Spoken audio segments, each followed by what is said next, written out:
और इस वक्त प्रधानमंत्री मोदी कर रहे हैं मन की बात, सुनिए। बहुत कठिन होता है। क्रिकेट में तो नर्वस 90 को बहुत मुश्किल पड़ाव माना जाता है, लेकिन जहां भारत के जन जन के मन की बात हो, वहां की प्रेरणा ही कुछ और होती है। मुझे इस बात की भी खुशी है कि मन की बात के 100वें एपिसोड को लेकर देश के लोगों में बहुत उत्साह है। मुझे बहुत सारे संदेश मिल रहे हैं, फोन आ रहे हैं। आज जब हम आजादी का अमृतकाल मना रहे हैं, नए संकल्पों के साथ आगे बढ़ रहे हैं, तो 100वें मन की बात को लेकर आपके सुझावों और विचारों को जानने के लिए मैं भी बहुत उत्सुक हूं। मुझे आपके ऐसे सुझावों का बेसब्री से इंतजार है। वैसे तो इंतजार हमेशा होता है, लेकिन इस बार ज्यादा है। आपके ये सुझाव और विचार ही 30 अप्रैल को होने वाले 100वें मन की बात को और यादगार बनाएंगे। मेरे प्यारे देशवासियों, मन की बात में हमने ऐसे हजारों लोगों की चर्चा की है जो दूसरों की सेवा के लिए अपना जीवन समर्पित कर देते हैं। कई लोग ऐसे होते हैं जो बेटियों की शिक्षा के लिए अपनी पूरी पेंशन लगा देते हैं। कोई अपने पूरे जीवन की कमाई पर्यावरण और जीव सेवा के लिए समर्पित कर देता है। हमारे देश में परमार्थ को इतना ऊपर रखा गया है कि दूसरों के सुख के लिए लोग अपना सर्वस्व दान देने में भी संकोच नहीं करते। इसलिए तो हमें बचपन से शिवी और दधीची जैसे देहदानियों की गाथाएं सुनाई जाती है। साथियों, आधुनिक मेडिकल साइंस के इस दौर में ऑर्गन डोनेशन किसी को जीवन देने का एक बहुत बड़ा माध्यम बन चुका है। कहते हैं, जब एक व्यक्ति मृत्यु के बाद अपना शरीर दान करता है, तो उससे 8 से 9 लोगों को एक नया जीवन मिलने की संभावना बनती है। संतोष की बात है कि आज देश में ऑर्गन डोनेशन के प्रति जागरूकता भी बढ़ रही है। साल 2013 में हमारे देश में ऑर्गन डोनेशन के 5,000 से भी कम केसेस थे, लेकिन 2022 में ये संख्या बढ़कर 15,000 से ज्यादा हो गई है। ऑर्गन डोनेशन करने वाले व्यक्तियों ने, उनके परिवार ने वाकई बहुत पुण्य का काम किया है। साथियों, मेरा बहुत समय से मन था कि मैं ऐसा पुण्य कार्य करने वाले लोगों के मन की बात जानूं और इसे देशवासियों के साथ भी शेयर करूं। इसलिए आज मन की बात में हमारे साथ एक प्यारी सी बिटिया, एक सुंदर गुड़िया के पिता और उनकी माताजी हमारे साथ जुड़ने जा रहे हैं। पिताजी का नाम है सुखबीर सिंह संधू जी और माताजी का नाम है सुप्रीत कौर जी। ये परिवार पंजाब के अमृतसर में रहते हैं। बहुत मन्नतों के बाद उन्हें एक बहुत सुंदर गुड़िया, बिटिया हुई थी। घर के लोगों ने बहुत प्यार से उसका नाम रखा था अबाबत कौर। अबाबत का अर्थ दूसरे की सेवा से जुड़ा है, दूसरों का कष्ट दूर करने से जुड़ा है। अबाबत जब सिर्फ 39 दिन की थी, तभी वो ये दुनिया छोड़कर चली गई। लेकिन सुखबीर सिंह संधू जी और उनकी पत्नी सुप्रीत कौर जी ने, उनके परिवार ने बहुत ही प्रेरणादायी फैसला लिया। ये फैसला था 39 दिन की उम्र वाली बेटी के अंगदान का, ऑर्गन डोनेशन का। हमारे साथ इस समय फोन लाइन पर सुखबीर सिंह और उनकी श्रीमती जी मौजूद है। आइए उनसे बात करते हैं। सुखबीर जी नमस्ते। नमस्ते माननीय प्रधानमंत्री जी, सत श्री अकाल। सत श्री अकाल जी, सत श्री अकाल जी। सुखबीर जी, मैं आज मन की बात के संबंध में सोच रहा था, तो मुझे लगा कि अबाबत की बात इतनी प्रेरक है, वो आप ही के मुंह से सुनूं, क्योंकि घर में बेटी का जन्म जब होता है तो अनेक सपने, अनेक खुशियां लेकर आता है। लेकिन बेटी इतनी जल्दी चली जाए, वो कष्ट कितना भयंकर होगा, उसका भी मैं अंदाज लगा सकता हूँ। जिस प्रकार से आपने फैसला लिया, तो मैं सारी बात जानना चाहता हूँ जी। सर, भगवान ने बहुत अच्छा बच्चा दिया था हमें। बहुत प्यारी गुड़िया हमारे घर में आई थी। उसके पैदा होते ही हमें पता चला कि उसके दिमाग में एक ऐसा नाड़ियों का गुच्छा बना हुआ है जिसकी वजह से उसके दिल का आकार बड़ा हो रहा है। तो हम हैरान हो गए कि बच्चे की सेहत इतनी अच्छी है, इतना खूबसूरत बच्चा है और इतनी बड़ी समस्या लेकर पैदा हुआ है। तो पहले 24 दिन तक तो बहुत ठीक रहा बच्चा, बिल्कुल नॉर्मल रहा। अचानक उसका दिल एकदम काम करना बंद हो गया। तो हम जल्दी से उसको हॉस्पिटल लेके गए। वहां डॉक्टरों ने उसको रिवाइव तो कर दिया, लेकिन समझने में टाइम लगा कि इसको क्या दिक्कत आई, इतनी बड़ी दिक्कत के छोटा सा बच्चा और अचानक दिल का दौरा पड़ गया। तो हम उसको इलाज के लिए पीजीआई चंडीगढ़ ले गए। वहां बड़ी बहादुरी से उस बच्चे ने इलाज के लिए संघर्ष किया, लेकिन बीमारी ऐसी थी कि उसका इलाज इतनी छोटी उम्र में संभव नहीं था। डॉक्टरों ने बहुत कोशिश की कि उसको रिवाइव करवाया जाए। अगर 6 महीने के आसपास बच्चा चला जाए तो उसका ऑपरेशन करने की सोची जा सकती थी, लेकिन भगवान को कुछ और मंजूर था।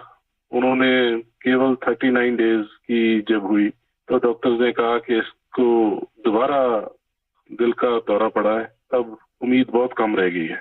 तो हम दोनों मियाँ बीवी रोते हुए इस निर्णय पे पहुंचे कि हमने देखा था उसको बहादुरी से जूझते हुए, बार बार ऐसे लग रहा था जैसे कि अब चला जाएगी, लेकिन फिर रिवाइव कर रही थी। तो हमें लगा कि इस बच्चे का यहाँ आने का कोई मकसद है।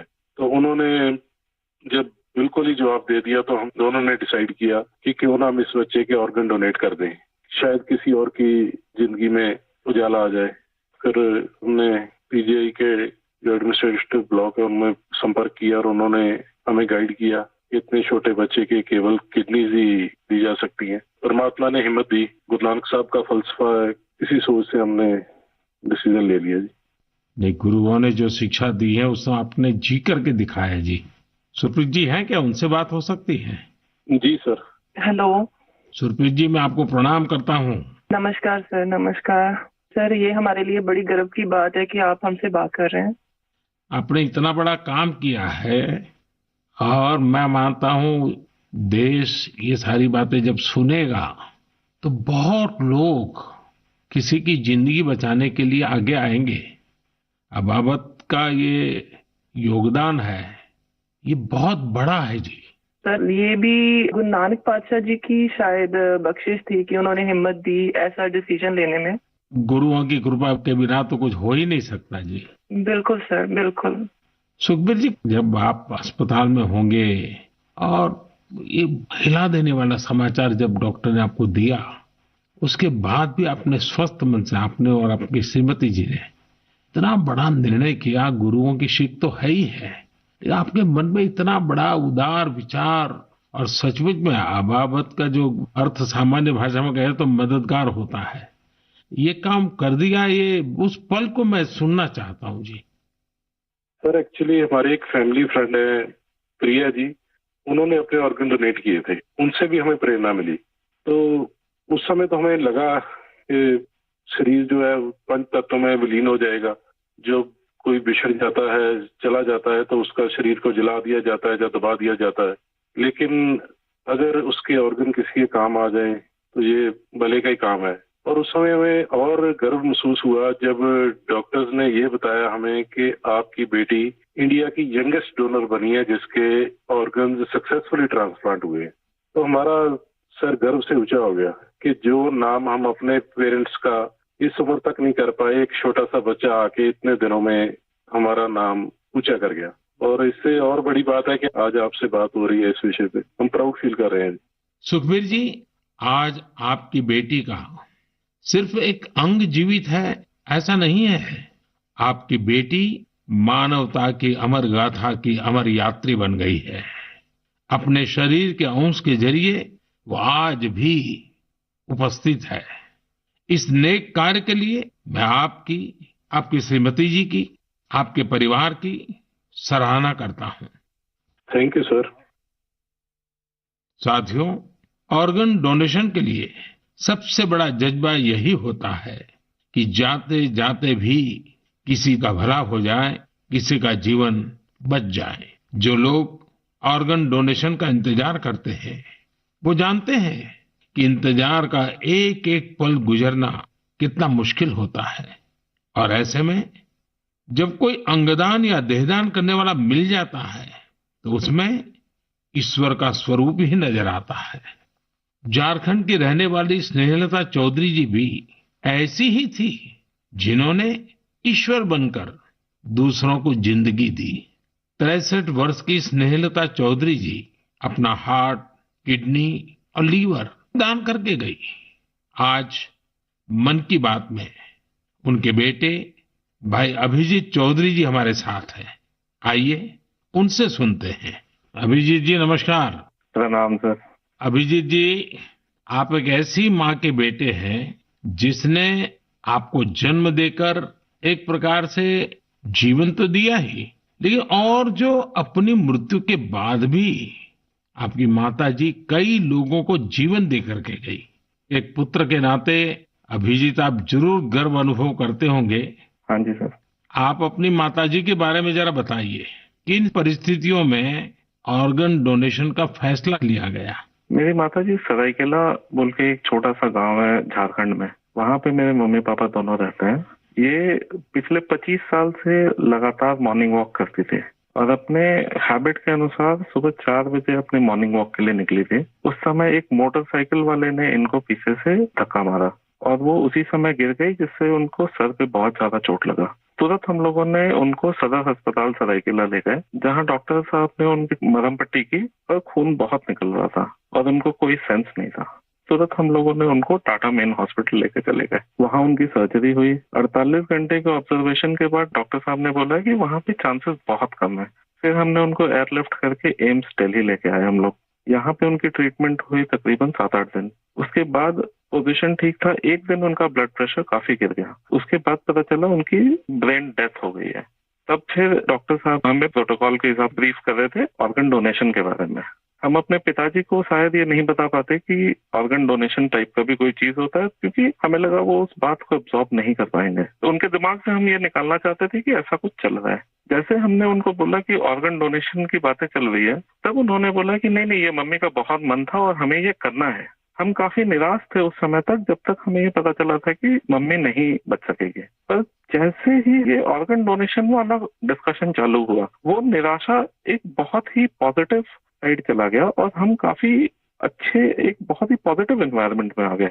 उसको करते करते फिर हम लोग रात में 8 बजे काउंसलिंग हुई। दूसरे दिन हम लोगों ने ऑर्गन डोनेशन किया। इसमें मम्मी का एक सोच बहुत बड़ा था कि पहले वो काफी नेत्रदान और इन चीजों में, सोशल एक्टिविटीज में ये बहुत एक्टिव थी। शायद यही सोच को लेकर के ये इतना बड़ा चीज हम लोग कर पाए। और मेरे पिताजी का जो डिसीजन मेकिंग था इस चीज के बारे में, इस कारण से ये चीज हो पाया। कितने लोगों को काम आया अंग? इनका हार्ट, 2 किडनी, लिवर और दोनों आंख, ये डोनेशन हुआ था। तो 4 लोगों की जान और 2 जनों को आंख मिला है। अभिजीत जी, आपके पिताजी और माताजी दोनों नमन के अधिकारी हैं। मैं उनको प्रणाम करता हूँ। और आपके पिताजी ने इतने बड़े निर्णय में आप परिवारजनों का नेतृत्व किया, ये वाकई बहुत ही प्रेरक है। और मैं मानता हूँ कि माँ तो माँ ही होती है, माँ एक अपने आप में प्रेरणा भी होती है, लेकिन माँ जो परंपराएं छोड़ करके जाती है, वो पीढ़ी दर पीढ़ी एक बहुत बड़ी ताकत बन जाती है। अंगदान के लिए आपकी माता जी की प्रेरणा आज पूरे देश तक पहुंच रही है। मैं आपके इस पवित्र कार्य और महान कार्य के लिए आपके पूरे परिवार को बहुत बहुत बधाई देता हूं। अभिजीत जी धन्यवाद जी, और आपके पिताजी को हमारे प्रणाम जरूर कह देना। जरूर जरूर, थैंक यू। साथियों, 39 दिन की अबाबत कौर हो या 63 वर्ष की स्नेहलता चौधरी, इनके जैसे दानवीर हमें जीवन का महत्व समझाकर जाते हैं। हमारे देश में आज बड़ी संख्या में ऐसे जरूरतमंद है जो स्वस्थ जीवन की आशा में किसी ऑर्गन डोनेट करने वाले का इंतजार कर रहे हैं। मुझे संतोष है कि अंगदान को आसान बनाने और प्रोत्साहित करने के लिए पूरे देश में एक जैसी पॉलिसी पर भी काम हो रहा है। इस दिशा में राज्यों की डोमिसाइल की शर्त को हटाने का निर्णय भी लिया गया है। यानी अब देश के किसी भी राज्य में जाकर मरीज ऑर्गन प्राप्त करने के लिए रजिस्टर करवा पाएगा। सरकार ने ऑर्गन डोनेशन के लिए 65 वर्ष से कम आयु की आयु सीमा को भी खत्म करने का फैसला लिया है। इन प्रयासों के बीच मेरा देशवासियों से आग्रह है कि ऑर्गन डोनर ज्यादा से ज्यादा संख्या में आगे आए। आपका एक फैसला कई लोगों की जिंदगी बचा सकता है, जिंदगी बना सकता है। मेरे प्यारे देशवासियों, ये नवरात्र का समय है, शक्ति की उपासना का समय है। आज भारत का जो सामर्थ्य नए सिरे से निखर कर सामने आ रहा है, उसमें बहुत बड़ी भूमिका हमारी नारी शक्ति की है। हाल फिलहाल ऐसे कितने ही उदाहरण हमारे सामने आए हैं। आपने सोशल मीडिया पर एशिया की पहली महिला लोको पायलट सुरेखा यादव जी को जरूर देखा होगा। सुरेखा जी एक और कीर्तिमान बनाते हुए वंदे भारत एक्सप्रेस की भी पहली महिला लोको पायलट बन गई है। इसी महीने प्रोड्यूसर गुनीत मोंगा और डायरेक्टर कार्तिकी गोंजाल्विस उनकी डॉक्यूमेंट्री एलिफेंट विस्परर्स ने ऑस्कर जीतकर देश का नाम रोशन किया है। देश के लिए एक और उपलब्धि भाभा एटॉमिक रिसर्च सेंटर की साइंटिस्ट बहन ज्योतिर्मयी मोहंती जी ने भी हासिल की है। ज्योतिर्मयी जी को केमिस्ट्री और केमिकल इंजीनियरिंग की फील्ड में IUPAC का विशेष अवार्ड मिला है। इस वर्ष की शुरुआत में ही भारत की अंडर 19 महिला क्रिकेट टीम ने T20 वर्ल्ड कप जीतकर नया इतिहास रचा। अगर आप राजनीति की ओर देखेंगे तो एक नई शुरुआत नागालैंड में हुई है। नागालैंड में 75 वर्षों में पहली बार 2 महिला विधायक जीतकर विधानसभा पहुंची हैं। इनमें से एक को नागालैंड सरकार में मंत्री भी बनाया गया है। यानी राज्य के लोगों को पहली बार एक महिला मंत्री भी मिली है। साथियों, कुछ दिनों पहले मेरी मुलाकात उन जाबाज बेटियों से भी हुई जो तुर्की में विनाशकारी भूकंप के बाद वहां के लोगों की मदद के लिए गई थी। ये सभी NDRF के दस्ते में शामिल थी। उनके साहस और कुशलता की पूरी दुनिया में तारीफ हो रही है। भारत ने UN मिशन के तहत शांति सेना में वुमेन ओनली प्लेटून की भी तैनाती की है। आज देश की बेटियां हमारी तीनों सेनाओं में अपने शौर्य का झंडा बुलंद कर रही है। Group captain Shaliza Dhami combat unit में कमांड अपॉइंटमेंट पाने वाली पहली महिला वायुसेना अधिकारी बनी है। उनके पास करीब 3000 घंटे का फ्लाइंग एक्सपीरियंस है। इसी तरह भारतीय सेना की जांबाज कैप्टन शिवा चौहान सियाचिन में तैनात होने वाली पहली महिला अधिकारी बनी है। सियाचिन में जहां पारा -60 डिग्री तक चला जाता है, वहां शिवा 3 महीनों के लिए तैनात रहेगी। साथियों, यह लिस्ट इतनी लंबी है कि यहां सबकी चर्चा करना भी मुश्किल है। ऐसी सभी महिलाएं, हमारी बेटियां आज भारत और भारत के सपनों को ऊर्जा दे रही हैं। नारी शक्ति की ये ऊर्जा ही विकसित भारत की प्राणवायु है। मेरे प्यारे देशवासियों, इन दिनों पूरे विश्व में स्वच्छ ऊर्जा, रिन्यूएबल एनर्जी की खूब बात हो रही है। मैं जब विश्व के लोगों से मिलता हूं तो वो इस क्षेत्र में भारत की अभूतपूर्व सफलता की जरूर चर्चा करते हैं। खासकर भारत सोलर एनर्जी के क्षेत्र में जिस तेजी से आगे बढ़ रहा है, वो अपने आप में एक बहुत बड़ी उपलब्धि है। भारत के लोग तो सदियों से सूर्य से विशेष रूप से नाता रखते हैं। हमारे यहाँ सूर्य की शक्ति को लेकर जो वैज्ञानिक समझ रही है, सूर्य की उपासना की जो परंपराएं रही है, वो अन्य जगहों पर कम ही देखने को मिलते हैं। मुझे खुशी है कि आज हर देशवासी सौर ऊर्जा का महत्व भी समझ रहा है और क्लीन एनर्जी में अपना योगदान भी देना चाहता है। सबका प्रयास की यही स्पिरिट आज भारत के सोलर मिशन को आगे बढ़ा रही है। महाराष्ट्र के पुणे में ऐसे ही एक बेहतरीन प्रयास ने मेरा ध्यान अपनी ओर खींचा है। यहाँ एमएसआर ऑलिव हाउसिंग सोसाइटी के लोगों ने तय किया कि वे